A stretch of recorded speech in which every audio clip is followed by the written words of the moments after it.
തദ്ദേശ തെരഞ്ഞെടുപ്പ് പ്രചാരണം അന്തിമഘട്ടത്തിലേക്ക് കടക്കുന്നതിനിടെ മസാല ബോണ്ട് കേസിലെ ഇഡി നോട്ടീസ് രാഷ്ട്രീയ ചർച്ചയാവുകയാണ്. തെരഞ്ഞെടുപ്പ് കാലത്തെ രാഷ്ട്രീയ കളി എന്നാണ് CPM പ്രതികരണം.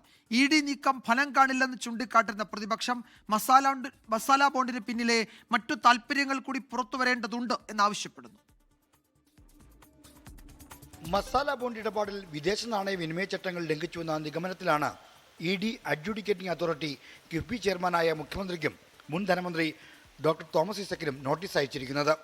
തിരഞ്ഞെടുപ്പ് പ്രചരണം ഉച്ചസ്ഥായിയിൽ നിൽക്കുന്നതിനിടെ വന്നിരിക്കുന്ന ഇഡി നോട്ടീസിന് പിന്നിൽ രാഷ്ട്രീയ താല്പര്യങ്ങളുണ്ടോ എന്ന സംശയത്തിലാണ് CPIM. ഞാനിങ്ങനെ ആലോചിക്കായിരുന്നു എന്തുകൊണ്ടാണ് ഈ ഇഡി കടലാസൊന്നും അയക്കാതിരുന്നത്. അപ്പോൾ നോക്കുമ്പോൾ ഇപ്പോൾ നിങ്ങൾ പറയുമ്പോൾ കടലാസ് വന്നു എന്നുള്ളത് വ്യക്തമായി. ഇതെല്ലാം രാഷ്ട്രീയ കളിയല്ലേ, അദൃശ്യമായ ഏതോ ഒരു ഒന്നുമല്ല, BJPയുടെ രാഷ്ട്രീയ നിലപാടാണ്. കേന്ദ്ര ഏജൻസികളുടെ അന്വേഷണത്തിലെ മുൻകാല അനുഭവങ്ങൾ ചൂണ്ടിക്കാട്ടുന്ന പ്രതിപക്ഷം ഇഡി നോട്ടീസിനെ ഗൗരവത്തിൽ കാണുന്നില്ല.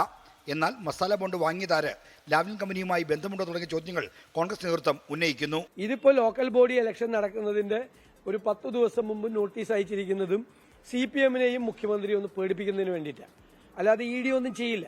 സ്വർണ്ണക്കടത്ത് കേസിലും കരുവന്നൂർ സഹകരണ ബാങ്ക് കേസിലും മുഖ്യമന്ത്രിയുടെ കുടുംബത്തിനെതിരായ കേസുകളിലെയും അന്വേഷണങ്ങളിൽ ഫലമുണ്ടാകാത്തതാണ് ഇഡിയുടെ വിശ്വാസിക്ക് നേരെ ചോദ്യങ്ങൾ ഉയരാൻ കാരണം. 24 തിരുവനന്തപുരം. ലോകത്തെവിടെയായാലും ഏത് സമയത്തും 24 വാർത്തകളും ഓഗ്മെന്റഡ് റിയാലിറ്റി പാക്കേജുകളും എക്സ്പ്ലെയിനറുകളും വിശദമായി കാണാൻ ഞങ്ങളുടെ YouTube ചാനൽ നിങ്ങൾക്ക് സബ്സ്ക്രൈബ് ചെയ്യാം.